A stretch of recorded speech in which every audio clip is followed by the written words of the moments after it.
Umur muda itu adalah senjata sosial yang baik banget orang itu nggak punya, tapi justru kalian yang muda itu kalian harus manfaatin.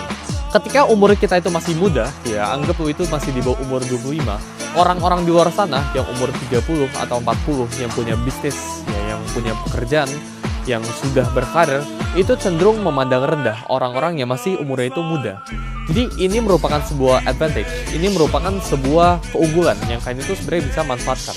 Ini merupakan kita ngomong bahasa kasarnya asimetrics yang lu itu harus eksploitasikan.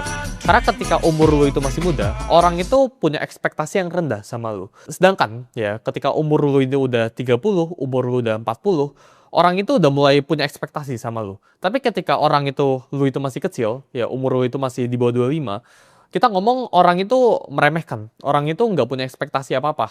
Dan window ini akan segera tertutup ketika lu udah di atas umur 25. Jadi menurut gua, selagi lu umur 25 ke bawah, ya, lu harus belajar buat manfaatin situasi lu. Manfaatin bahwa lu itu masih muda, ya, dan orang lain ini bisa toleransikan ketika lu ini melakukan kesalahan. Ketika lu salah di umur yang cenderung tanda kutip tua, gitu ya, di atas 25 tahun, maka orang ini udah nggak bisa toleransiin kesalahan lu. Tapi ketika orang ini masih umur 25, orang ini masih bisa cincai, masih bisa cuek gitu. Jadi jangan appear too strong, jangan pengen terlihat kuat, jangan pengen show off, jangan pengen pamerin diri kalian, tapi justru manfaatin umur kalian yang masih muda ya ke orang-orang yang ada di luar sana. Ekspektasi rendah itu bakalan masukin lu ke ruangan-ruangan yang lu susah masuk. Tapi sedangkan, ya kita ngomong anak umur 19 anggap punya skill trading 10 contoh ya, 10% skillnya gitu. Sedangkan ya ada orang umur 30 punya skill trading 20%, 2 kali lipat di atas umur anak 19.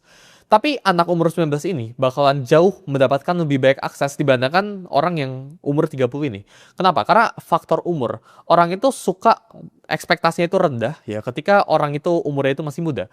Sedangkan kalau umurnya itu udah tua, ekspektasi orang itu meningkat gradually. Jadi ini window yang again gue bilang bisa tertutup. Jadi manfaatin buat kalian yang masih umurnya itu masih muda, manfaatin.